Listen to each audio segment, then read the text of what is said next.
Good evening my friend.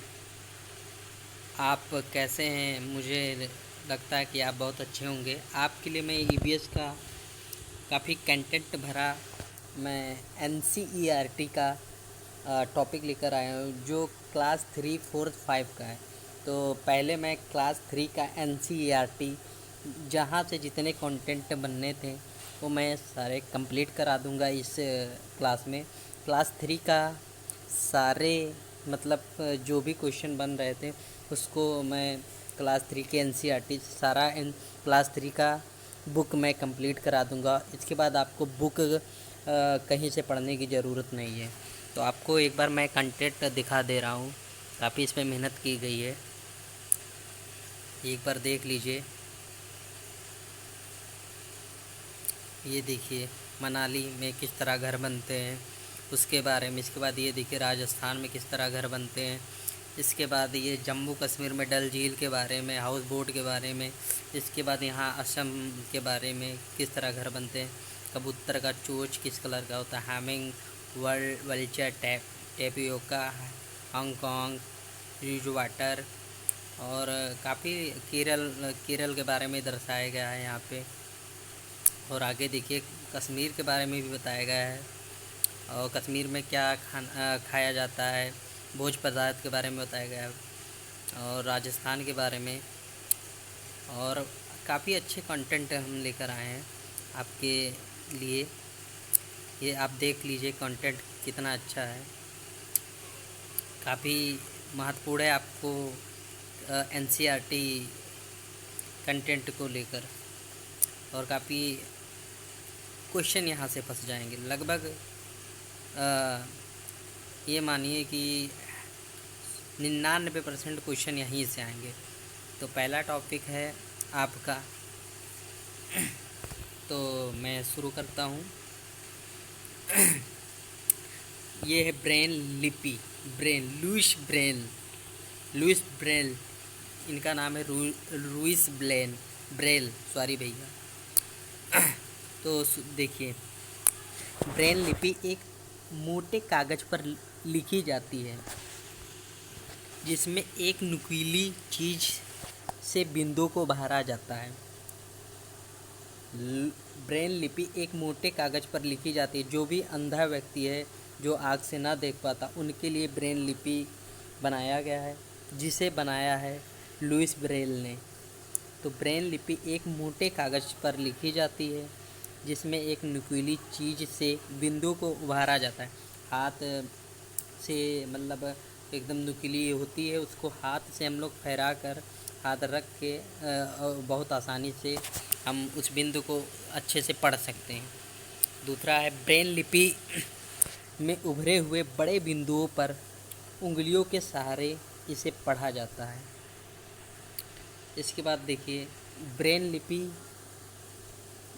लिपि मतलब brain लिपि के अंदर कैसे लिखावट होती है उसके बारे में यहाँ पे दर्शाया गया है।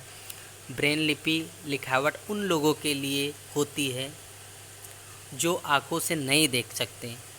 वह उन्हीं बिंदुओं को छूकर समझते हैं और क्या लिखा है, किस तरह है, उसको छूकर वो पढ़ने की कोशिश करते हैं। ब्रेन लिपि लुइस ब्रेल, जो कि फ्रांस के थे, उनके नाम पर ही इस लिपि का नाम रखा गया। अब क्वेश्चन में पूछ सकता है सीटेट में कि ब्रेन लिपि किस नाम से रखा गया है। तो ब्रेन लिपि आप अच्छे से आप जवाब दे सकते हैं। लुइस ब्रेल की 3 साल की उम्र में किसी दुर्घटना से इनकी आँखों की रोशनी चली गई थी। फिर आगे है, लुइस ब्रेल की पढ़ाई में रुचि थी, तो वह पढ़ने लिखने के लिए विभिन्न नए तरीक़ों से सोचने लगे। उन्होंने तरीका निकाला, बाद में उसे ब्रेल स्क्रिप्ट के नाम से जाना जाता है। लुइस ब्रेल का एक एक्सीडेंट में, उनकी दुर्घटना में उनकी आंखें चली गई थी, तो उन्होंने पढ़ना नहीं बंद किया और उन्होंने खोज निकाला एक ब्रेन लिपि, जो उन्हीं के नाम से आगे बढ़ी। इसके बाद यह स्क्रिप्ट 6 बिंदुओं पर आधारित थी। अब यह कंप्यूटर के प्रयोग से भी लिखी जा सकती है। अगर क्वेश्चन पूछ ले अगर कि ब्रेन लिपि कितने बिंदुओं पर आधारित है, तो आप 6 बिंदुओं पर बता सकते हैं, और ये क्वेश्चन आया भी है काफ़ी बार। अगर आप बच्चों को ब्रेन स्क्रिप्ट के बारे में बताएंगे और समझाएंगे तो वह उसे अच्छे से समझ पाएंगे। और अगला कंटेंट है, चूहे की देखने की क्षमता कम होती है और सूंघने की और छूने और टेस्ट करने की क्षमता बहुत ही अच्छी होती है। नागपुर के लोग दाल में चीनी डालते हैं, मतलब नागपुर के लोग दाल में चीनी डालकर खाते हैं। डांस में हाथ और चेहरे के जरिए भावनाएं दिखाई देती हैं, जिन्हें मुद्रा और भाव कहते हैं। जो भी हम नाचते हैं तो या फिर गाते हैं तो हम लोग के चेहरे पे एक भाव हो जाता है, भाव, उस भाव को हम मुद्रा और भाव कहते हैं। उल्लू अपना गर्दन पीछे तक घुमा सकता है। अब ये बहुत अच्छा मुद्दा है, क्योंकि इसके पहले भी 2019 और 18 और 20 में भी ये पूछा था, 21 वाले पेपर में पूछा था कि उल्लू और मैना को लेकर क्वेश्चन पूछा था। तो उल्लू अपना गर्दन पीछे तक घुमा सकता है, मगर जो मैना होता है वो अपना गर्दन झट से घुमा सकता है। तो अब उल्लू पीछे तक घुमा सकता है और मैना झट से अपना गर्दन पीछे तक घुमा सकता है। इतना फ़र्क है केवल इन दोनों में। आप देख सकते हैं, ये है उल्लू, कितना प्यारा उल्लू है बना, देख सकते हैं, ये है उल्लू। इसके बाद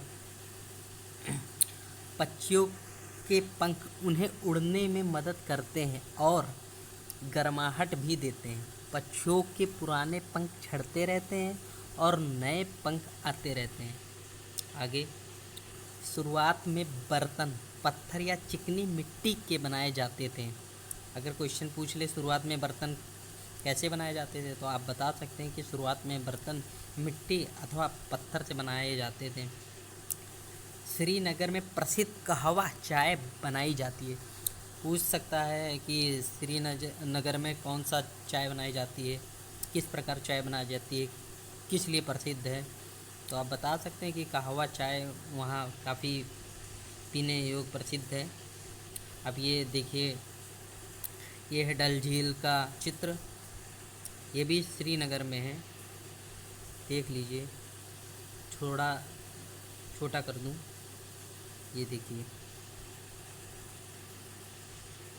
ये देखिए डल लेक श्रीनगर में है, इसे डल झील भी कहते हैं। शिकार नाम की नाव, सॉरी थोड़ा यहाँ कंटेंट में थोड़ा गलत है, तो आप लोग सही कर लीजिएगा। शिकारा नाम का नाव से यहाँ लोग टूरिस्ट जो आते हैं यहाँ एंजॉय करते हैं डल झील में। हाउस बोट श्रीनगर में पाई जाती हैं। हाउस बोट श्रीनगर में पाई जाती है, सॉरी डबल बार लिख गया।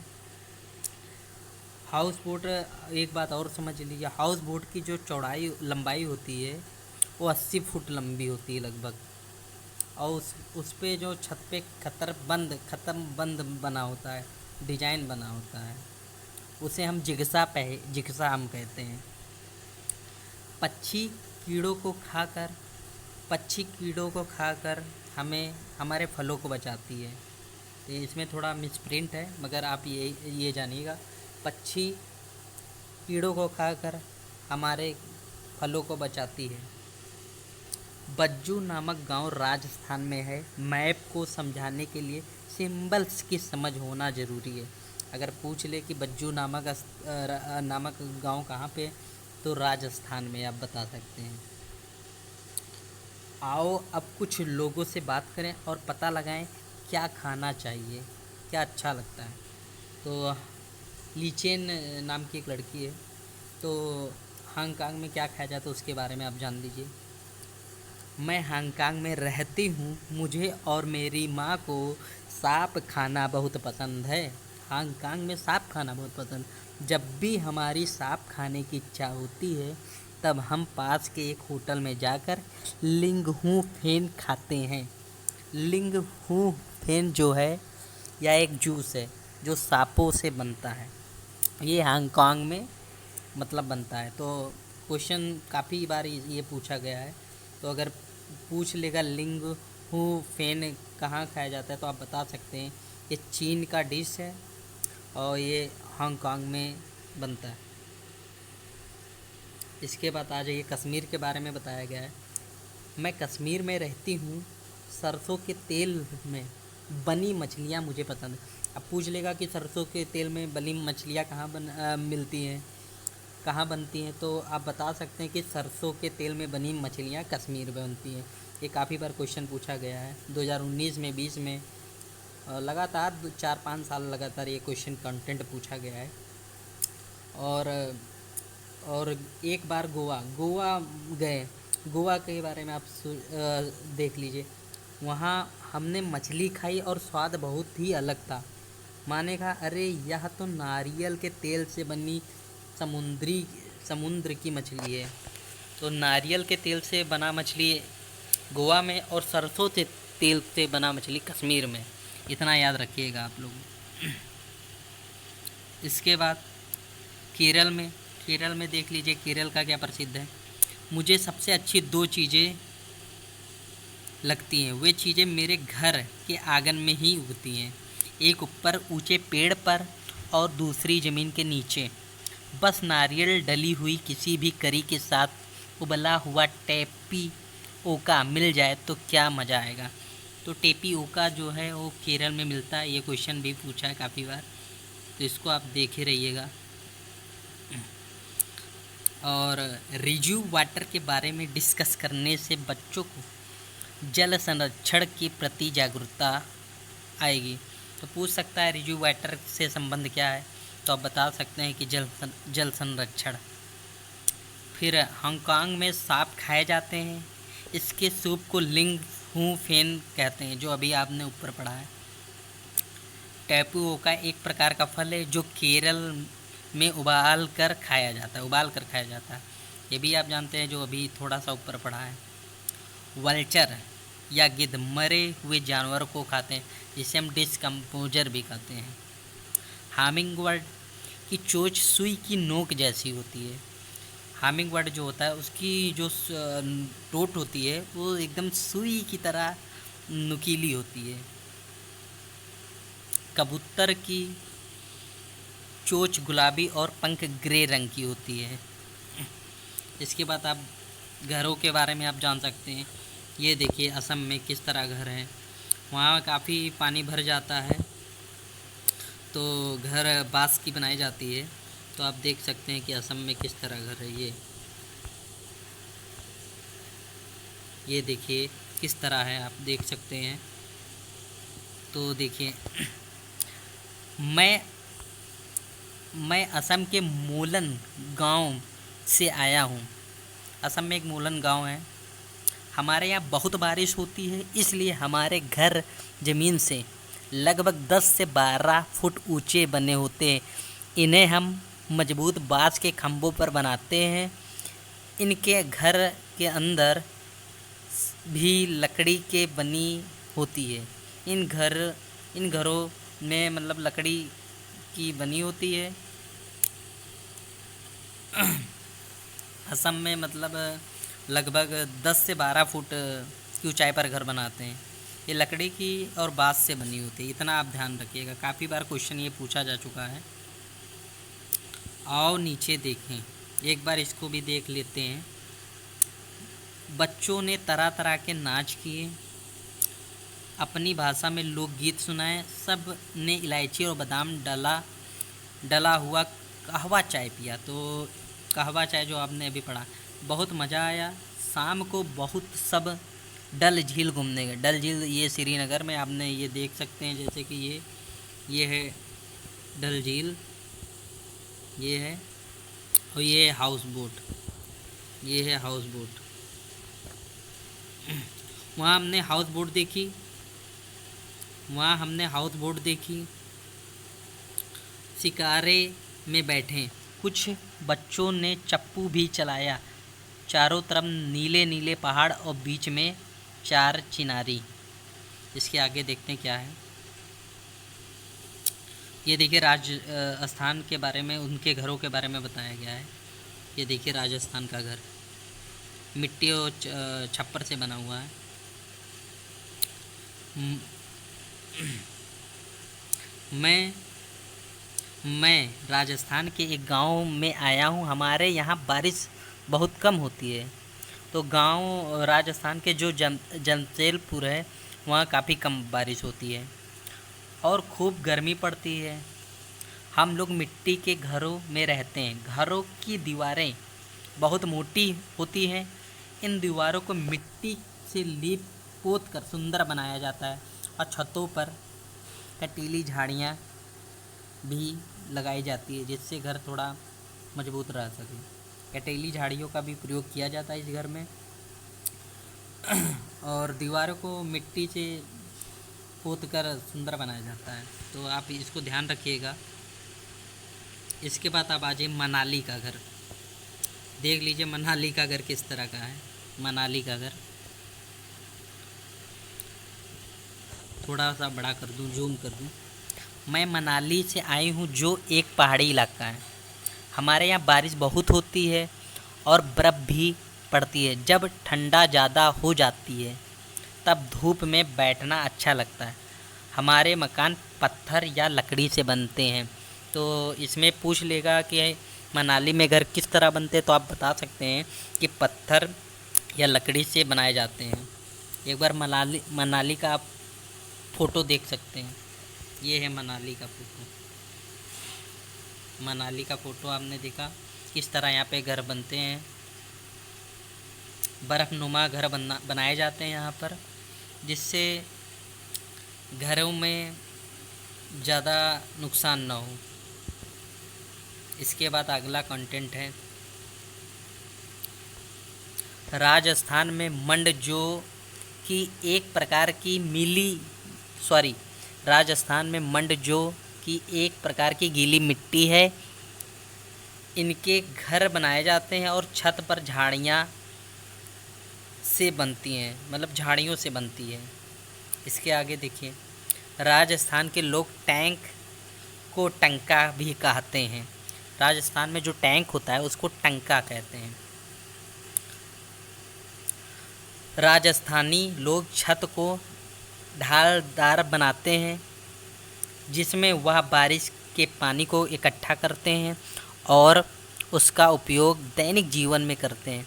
क्योंकि राजस्थान में जमशेदपुर में वहाँ बारिश बहुत कम होती है, इसलिए वहाँ बावड़ियाँ घर के छतों पर बनाते हैं, पानी को रोकते हैं, जिससे वह पानी यूज कर सके। क्योंकि राजस्थान में काफ़ी कम बारिश होती है, इसकी वजह से राजस्थान के लोग अपने घर में आंगन में गड्ढा बनाते हैं, वही पानी को इकट्ठा करने के लिए, जिससे वो पानी का यूज कर सकें।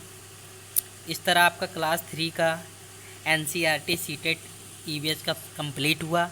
इसके आगे आप क्लास 3 में आप ना पढ़िएगा, मेरे राय मानिएगा। और ये आपका NCERT पूरा क्लास 3 का मैंने आज कंप्लीट कर दिया। तो प्लीज़ मेरे चैनल को सब्सक्राइब करिएगा और घंटी वाले आइकन पर प्रेस करिएगा और बहुत ढेर सारा प्यार दीजिएगा। मेरा चैनल है SJ UP टेट सीटेट। तो प्लीज़ आपसे रिक्वेस्ट है, मेरा भी नया चैनल है और पहली बार मैं यूट्यूब पर आया हूँ, तो सोच रहा हूँ कि काफ़ी अच्छे कंटेंट आपको दूँ। थोड़ा पुअर हूँ, थोड़ा गरीब ज़रूर हूँ, मगर आपको कंटेंट देने में ना पीछे रहूँगा। जितना मुझसे हो पाएगा उतना मैं आपके लिए करूँगा। तो प्लीज़ मेरे चैनल को आप सब्सक्राइब करिएगा, घंटी वाले आइकन को प्रेस करिएगा। I request you. Okay, bye, thank you, have a nice day.